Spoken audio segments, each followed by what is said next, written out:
Bismillahirrahmanirrahim. Assalamualaikum warahmatullahi wabarakatuh. Alhamdulillahirabbil alamin wassalatu wassalam ala rasulillahi amma ba'du. Pemirsa yang dirahmati Allah Subhanahu wa taala, kita kembali lagi di kesempatan kali ini di kisah teladan. Dan seperti biasa pemirsa, di acara ini kita senantiasa akan menceritakan keteladanan para sahabat Nabi Shallallahu alaihi wasallam.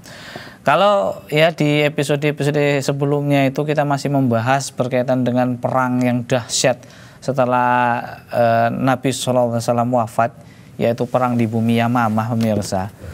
Memang peperangan sudah usai, ya, tapi masih banyak lagi cerita yang berkaitan dengan masalah setelah peperangan tersebut.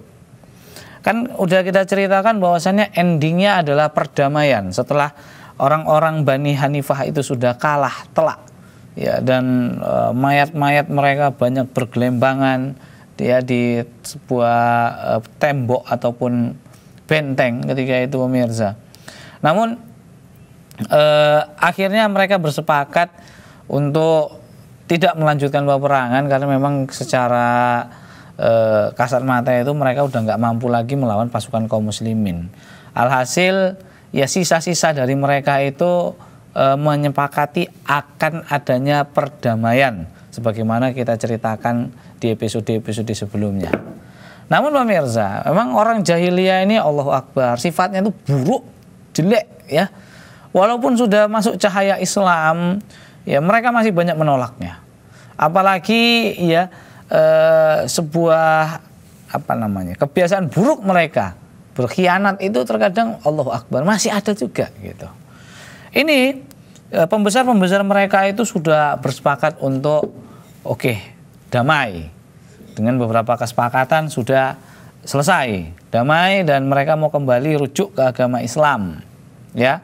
Dan di antara mereka pemirsa masih ada yang memiliki rasa dendam kesuma. Dendam membara di dalam hatinya karena kekalahan peperangan.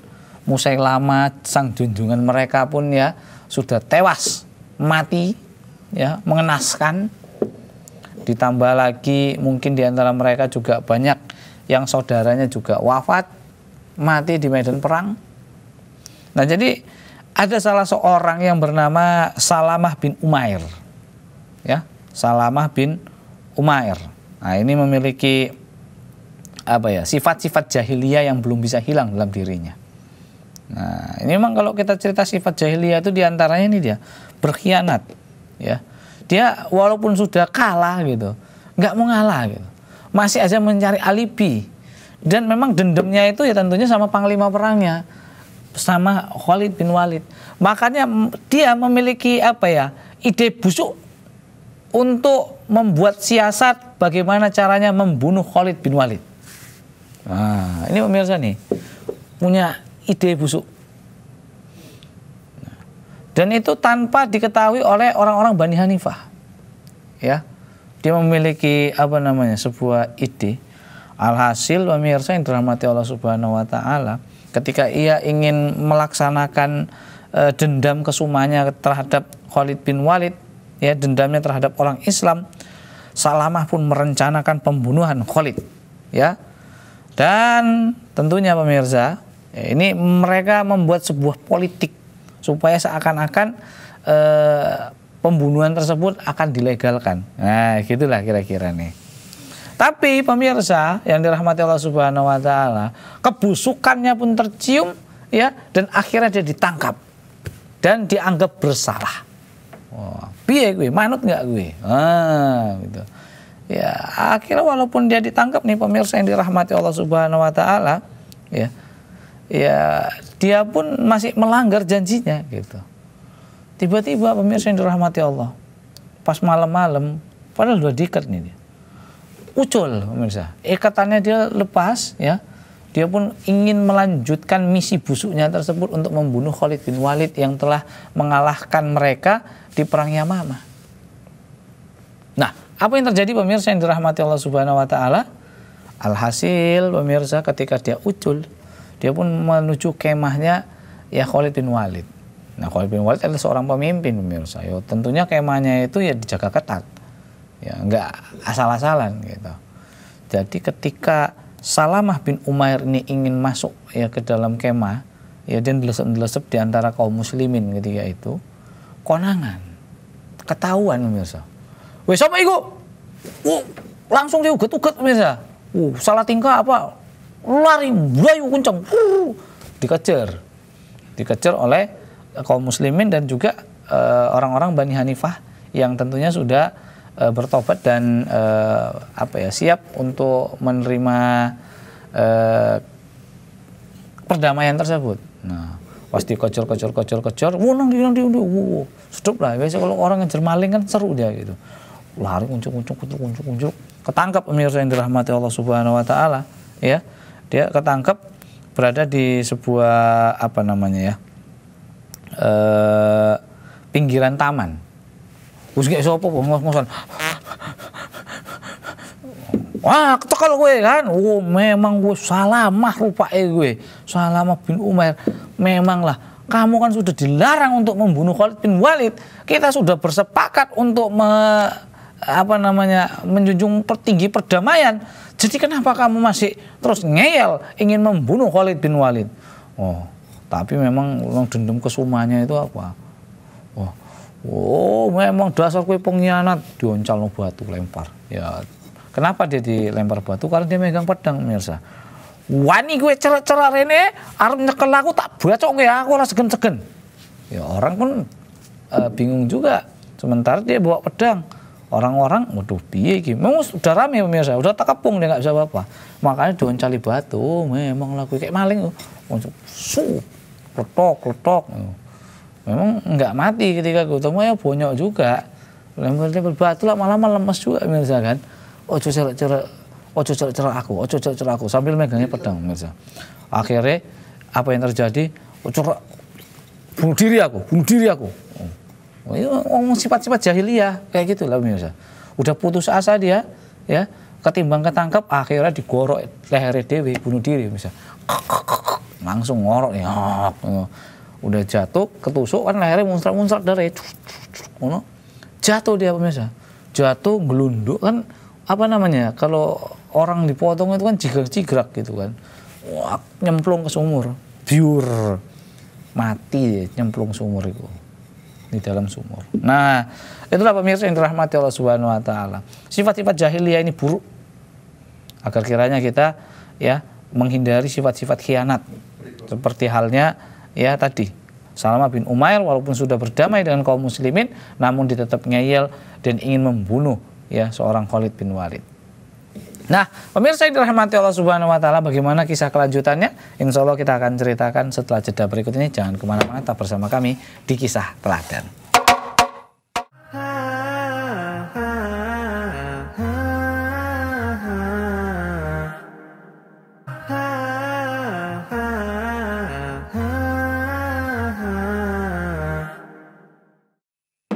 Pemirsa, kita kembali lagi di kesempatan kali ini ya masih di Kisah Teladan dan kita masih menceritakan ya keadaan setelah peperangan Yamamah. Nah, pertama tadi sudah kita ceritakan bagaimana adalah personal ya orang dari Bani Hanifah itu berkhianat. Ya walaupun mereka sudah bersepakat untuk berdamai, namun ada aja tindakan dari beberapa orang ingin membunuh Khalid bin Walid ketika itu. Dan alhamdulillah ya niat busuknya tadi sudah tercium dan diringkus walaupun sempat ucul, lari, ingin membunuh lagi, ketangkap lagi. Endingnya akhirnya dia udah putus asa, dia pun bunuh diri dan mati ketika itu. Naudzubillah min dzalik. Nah, pemirsa, kemudian kejadian yang berikutnya adalah ketika orang-orang Bani Hanifah yang tentunya sudah tobat lah istilahnya ya, dengan perbuatan mereka ditambah lagi Musailamah wis modar udah mati, akhirnya mereka datang ya delegasi Bani Hanifah datang untuk menjumpai ya Khalifah Rasulullah, yaitu Abu Bakar As-Siddiq. Nah, maka ketika itu pemirsa, ketika sampai di hadapan Abu Bakar As-Siddiq, Abu Bakar pun ya berkata kepada mereka, sampaikan kepada kami sesuatu tentang Al-Qur'annya Musailamah. Ya, jadi nanya Abu Bakar itu, kayak mana sih kok bisa mereka itu kok manut sama Musailamah? Emang Al-Qur'an Musailamah itu piye loh gitu. Maka Musailamah itu banyak dia niru-niru Rasulullah gitu. Rasulullah punya Al-Qur'an, dia nggak mau kalah. Dia buat Quran sendiri. Nah, maka dibacalah ya salah satu Al-Qur'an gadungannya punya Musailamah. Artinya apa ya? Mau tahu loh Abu Bakar tuh bagaimana Qur'annya Musailamah itu sehingga mereka itu bisa kepincut loh, bisa ditipui sama Musailamah. Maka diantara mereka pun bertanya kepada Abu Bakar, apakah kamu akan memaafkan kami wahai Khalifah Rasulullah? Maka ketika itu Abu Bakar menjawab, ya itu adalah sebuah keharusan, kata Abu Bakar As-Siddiq. Maka mereka pun berkata, ya Musailamah berkata dalam Al-Qur'annya, ya difda we anak kodok betina, gitulah. Berbunyilah kamu akan berbunyi. Kamu tidak akan mengotori air dan tidak mencegah orang minum. Kepalamu berada di air dan ekormu ada di tanah. Dia juga berkata, katanya, ya salah satu firman-firmannya yang artinya, demi yang menyebarkan bebijian, yang memanen hasil panen, yang menyebarkan gandum, yang menumpuk tumbukan, yang membuat roti, yang membuat makanan enak, yang menelan daging dan gaji. Dia juga pun pernah berkata dalam Al-Qur'annya, katanya, sesungguhnya aku telah menganugerahkanmu lebih dari penduduk kampung dan belum pernah dirasakan penduduk kota. Orang persawahanmu cegahlah, orang terlantarmu berilah tempat, orang sedihmu maka hiburlah. Nah, ketika mereka menyebutkan beberapa ya kuropat-kuropatnya Musailamah yang aneh, itu tadi maknanya gitu kan. Dia kayak ngikut-ngikuti Rasulullah, Al-Qur'an Rasulullah gitu. Nah, maka ketika itu pemirsa, apa kata Abu Bakar? Celoko, memang betul-betul celoko kalian nih, ya. Tang dia akal kalian, ya Allah. Dia akal kalian. Perkataan kayak gini nih, anak-anak bocah aja ngurungokno nih, mendengarkannya ini pun enggak. Allahu Akbar. Bocah aja tahu ini perkataan-perkataan yang enggak bermanfaat, enggak ada faedahnya. Kalian bandingkan dengan Al-Qur'an yang firman Allah Azza wa Jalla dengan perkataan-perkataan sampah ini dan kalian terpengaruh dengan itu. Nang dia akal kalian, diutek lelo. Ngono lah kalau bahasa kasarnya. Allahu Akbar. Maka pemirsa yang dirahmati Allah Subhanahu wa taala, ya. Abu Bakar heran. Hanya saja mendengar perkataan ini kok bisa mereka terpengaruh. Tapi memang pemirsa, kalau kita cerita tentang Musailamah ini, Allahu Akbar, dia sangat kayaknya memang seakan-akan terobsesi banget, dia pengen jadi nabi nih, nabi sing ora kesampaian gitu. Sampai ngikut-ngikut banyak loh yang diikut-ikutin Musailamah itu tentang Rasulullah loh pemirsa. Enggak hanya Quran aja yang dicontoh sama Musailamah gitu. Kalau Quran jelas lah ya. Orang orang-orang Islam dulu, para sahabat dulu tahu membedakan mana namanya firman Allah sama omong kosong manusia. Perkataan syair-syair manusia mereka tahu. Gitu. Nah, jadi ada, kalau kita lihat sejarawan itu banyak menjelaskan tentang hal-hal yang diikuti oleh Musailamah, ya, yang diikuti dari Rasulullah oleh Musailamah gitu. Namun hasilnya lucu, hasilnya beda. Misal Quran, Rasulullah punya Al-Quran, Musailamah sok-sokan buat Al-Quran sendiri. Walaupun tadi lucu kita dengerinya kan. Nah, kemudian gak hanya itu, ya. Dia pernah mendengar bahwasanya Nabi SAW itu pernah meludah ke sebuah sumur, lalu sumur itu akhirnya airnya penuh gitu kan. Sumurnya udah agak kering gitu, diludahi Nabi, airnya muncul lagi gitu. Jadi banyak airnya. Nah, Musailamah enggak pemirsa? Musailamah enggak. Meludahi sumur, airnya meluber-luber. Meluber-luber, makin orang gila gitu nengoknya kan. Kemudian udah gitu pernah juga dia ngeludahi ke sumur, airnya jadi asin. Jadi kayak air laut. Ya mungkin dia banyak makan mungkin kan asin gitu kan, ngeludahi nang sumur, jadi air yang awalnya tawar tadi berubah jadi asin. Dan gak hanya itu pemirsa yang dirahmati Allah Subhanahu wa taala, ya. Selain itu udah airnya asin, sok-sok dibuat wuduk sama dia. Dan bekas wuduknya tersebut, wah ini berkah nih, bekas wuduk Musailamah gitu kan, Nabi disiramkanlah ke pohon korma. Harapannya pohon kormanya makin lebat, tumbuhnya, buahnya gede-gede. Pas disiram, modar. Mati pohon kormanya. Allahu Akbar. Musailamah. Nah, itulah pemirsa yang dirahmati Allah Subhanahu. Dan masih ada lagi pemirsa. Insya Allah nanti saya ceritakan setelah ini keanehan lagi, mukjizat palsunya Musailamah. Untuk itu jangan kemana-mana, tetap bersama kami di Kisah Teladan.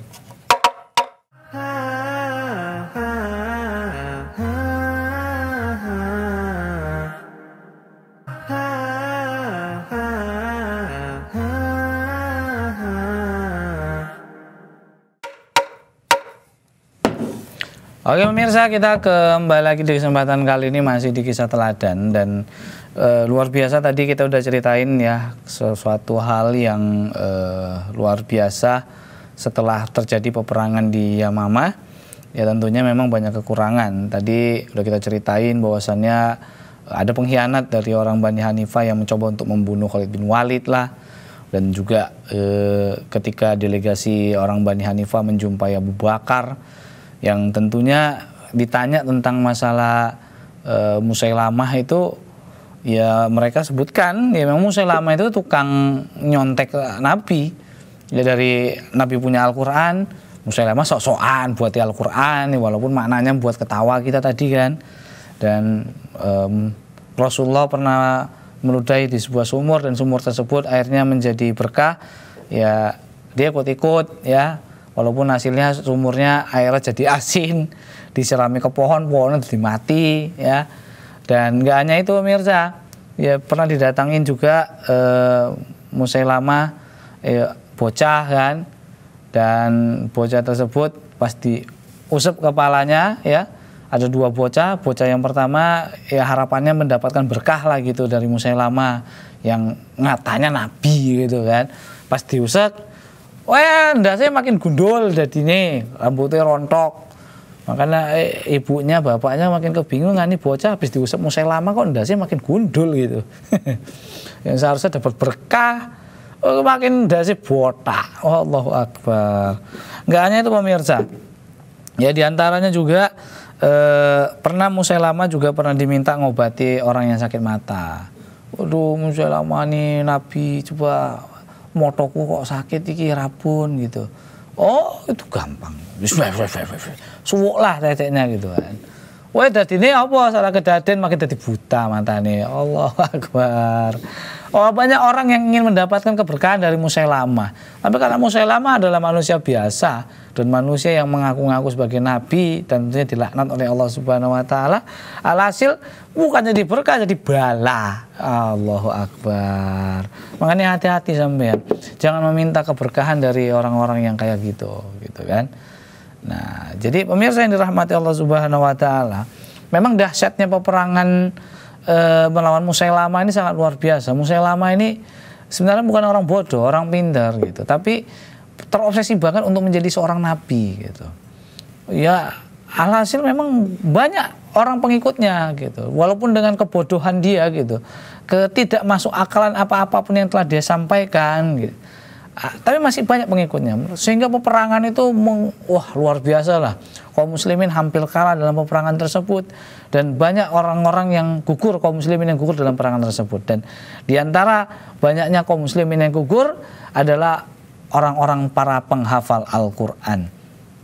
Makanya pemirsa yang dirahmati Allah Subhanahu wa taala, ini kekhawatiran ini, karena apa? Al-Quran itu ya selain ada di dada-dada orang-orang kaum muslimin, ya tentunya dituliskan juga di kulit hewan, tulang, pelepah kurma. Nah, dan belum disatukan seperti sekarang menjadi mushaf Al-Quran. Masih di selembar-selembaran, masih ditulis di beberapa tulang-tulangan gitu. Nah, makanya ya Khalifah Abu Bakar pun ya dengan kekhawatiran tersebut ya, yang diawali dari seorang Umar bin Khattab ya, menunjuk Zaid bin Sabit untuk mengumpulkan Al-Quran.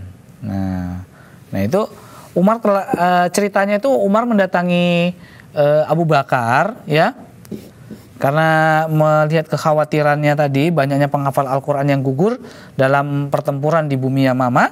Nah, Umar khawatir ya, bahwasannya nanti Al-Quran akan hilang gitu. Nah, maka hendaklah ya engkau wahai Abu Bakar menunjuk salah seorang untuk mengumpulkan Al-Quran. Maka ketika itu Abu Bakar memang awalnya nggak mau. Tidak, aku tidak mau melakukan hal tersebut karena sesungguhnya ya Rasulullah itu tidak melakukan hal tersebut. Namun kata Umar, enggak, ini baik gitu.